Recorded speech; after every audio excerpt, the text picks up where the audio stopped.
জয় নিতাই, জয় নিতাই, জয় নিতাই, জয় নিতাই। সবাই শুনতে পাচ্ছেন? হাত তুলবেন শুনতে পাচ্ছেন যারা। আচ্ছা, পেছনের দিকে তাকান, হাত নাড়াচ্ছে, শুনতে পাচ্ছেন? পেছনের দিকে বলুন শুনতে পাচ্ছেন?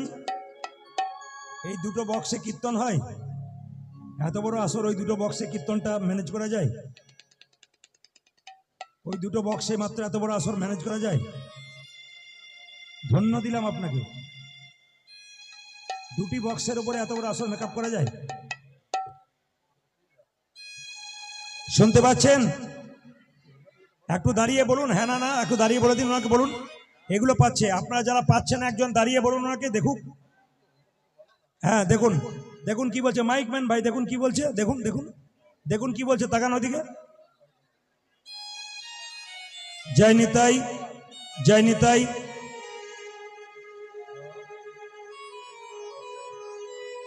আমি প্রথম যখন আসরে এলাম, এদিকে পেরিয়ে গেলাম, তখনই বললাম দুটো বক্সের উপরে এত বড় আসর মেকআপ করা যায় না।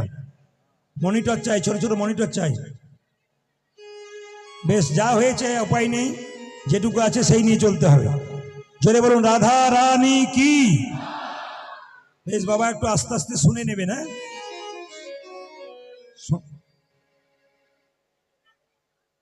বুঝতে পারছি না কিছু।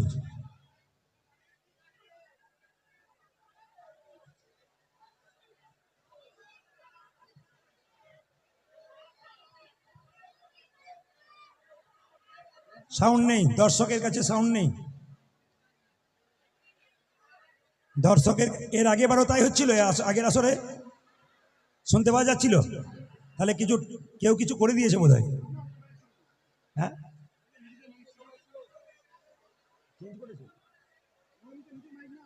ও জয় নিতাই, জয় নিতাই। টোন বাড়াও, টোন বাড়াও, টোন বাড়াও, সাউন্ড টোন বাড়াও, ওখানে বাড়াও।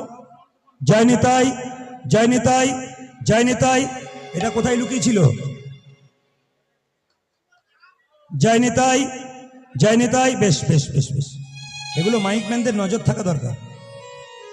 জোরে একবার উলুধ্বনি ধরে দিন মায়েরা। নিতাই গৌর হরি হরি, হরি বল, হরি বল। বেশ বেশ বেশ। আগত সমস্ত ভক্ত এবং ভক্তিমতী মায়েদের চরণে কীর্তনিয়া প্রদীপ পাল এবং সম্প্রদায়ের কোটি কোটি দণ্ডবত প্রণাম রইল। অভিনন্দন জানালাম কীর্তন যারা করাচ্ছেন, অভিনন্দন জানালাম, ভগবানের কাছে প্রার্থনা করলাম এই রাধানগরে হরিবাসর আরো সুন্দর থেকে সুন্দরতর হোক। এটা রাধানগর তো, রাধানগরে হরিবাসর সুন্দর থেকে সুন্দরতর হোক। আপনাদের মতো বৈষ্ণব ভক্তদের পদধূলিতে এই স্থানটি নবদ্বীপ তথা বৃন্দাবনে পরিণত হয়ে যাক। নিতাই গৌর হরি। আপনারা আসতে সকাল থেকে সারা রাত্রি পর্যন্ত কীর্তন গান শ্রবণ করছেন।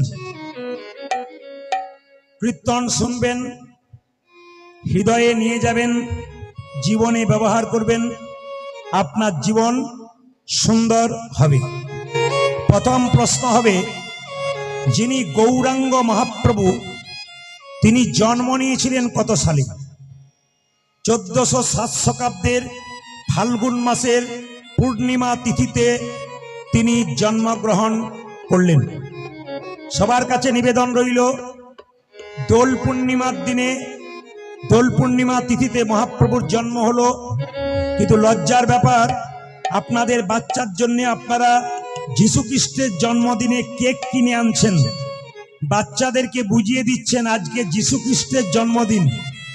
সবচাইতে দুঃখের ব্যাপার, মহাপ্রভু কবে জন্ম নিল আমরা কেউ জানতেই পারলাম না। শুনে নিন, শুধু আমরা জানলাম না তা নয়, আমাদের বাচ্চাগুলোকে বোকা সাজিয়ে রেখে দিলাম। কেন?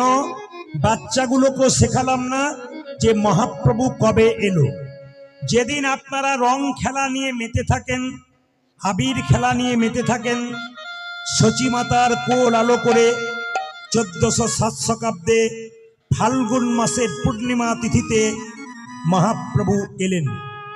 সেই দিন আকাশে চন্দ্রগ্রহণ ছিল, চারিদিকে উলুধ্বনি হরিধ্বনি, শচীমাতার কোল আলো করে কলিযুগের ভগবান মহাপ্রভু এলেন।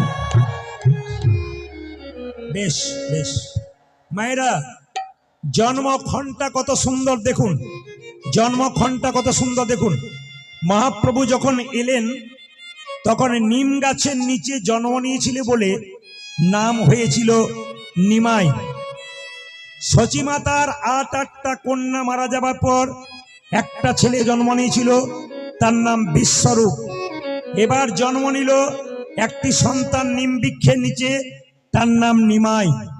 বাবা জগন্নাথ মিশ্র নাম রাখলেন বিশ্বম্ভর। কাঁচা সোনার মতো গায়ের রং, নাম হলো গৌরাঙ্গ। সবাই তাকাবেন, মহাপ্রভু আজানু লম্বিত ভুজ, আজানু লম্বিত ভুজ। আমরা আপন আপন হাতে মেপে দেখুন, সব 3.5 হাত। মহাপ্রভু ছিলেন 4 হাত। কেন? এরকম করে দাঁড়ালে আমাদের হাত হাঁটু পর্যন্ত যায়, কিন্তু হাঁটু পর্যন্ত যায় না, কিন্তু মহাপ্রভু দাঁড়ালে তার হাত হাঁটু পর্যন্ত যায়। মহাপ্রভুকে আজানু লম্বিত ভুজ বলা। এইবার মায়েরা, প্রথমবার বিয়ে করলেন বল্লভাচার্যের কন্যা লক্ষ্মীপ্রিয়ার সঙ্গে। তার সঙ্গে 5 বছর সংসার করলো। লক্ষ্মীপ্রিয়া সাপে কেটে মারা গেল। দ্বিতীয় বিয়ে করলো বিষ্ণুপ্রিয়া, সনাতন মিশ্রের কন্যা, তার সঙ্গে বিয়ে হলো। কিন্তু বাবা জগন্নাথ মিশ্র যখন মারা গেলেন, একসঙ্গে লক্ষ্মীপ্রিয়া এবং বাবার পিণ্ডদান করার জন্য মহাপ্রভু গেলেন গয়াতে। আর গয়ার পথে যাবার সময় একজনের সঙ্গে পরিচয় হলো, তার নাম ঈশ্বরপুরী। তার কাছ থেকে মহাপ্রভু গোপাল মন্ত্রে দীক্ষিত হলেন। আর যখন থেকে গোপাল মন্ত্রে দীক্ষিত হলেন, তখন থেকে মহাপ্রভু শুধু কৃষ্ণ কৃষ্ণ কৃষ্ণ বলে কাঁদতে থাকে। তখন থেকে মহাপ্রভু শুধু কৃষ্ণ কৃষ্ণ বলে কাঁদতে থাকেন।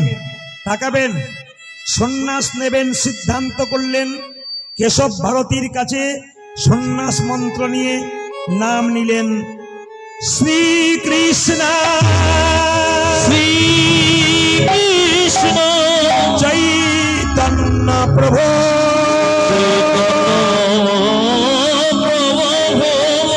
শ্রীকৃষ্ণ কৃষ্ণ চৈতন্য প্রভু চৈতন্য প্রভু। প্রত্যেকটি কথার কিন্তু মানে আছে। শ্রীকৃষ্ণ চৈতন্য, শ্রী মানে কি সুন্দর, কৃষ্ণ মানে কি আকর্ষণ, চৈতন্য মানে কি চেতনা। যিনি প্রত্যেকটা জীবের মধ্যে কৃষ্ণ নামের চেতনা জাগাবেন, তিনি হলেন শ্রীকৃষ্ণ চৈতন্য মহাপ্রভু। প্রত্যেকটা জীবের দ্বারে হরিনাম দেবে বলে প্রেমের ঠাকুর নবদ্বীপের মাটিতে এলেন। শ্রী গৌরাঙ্গ প্রেমের ঠাকুর, প্রেম বিলাতে এলো নদী।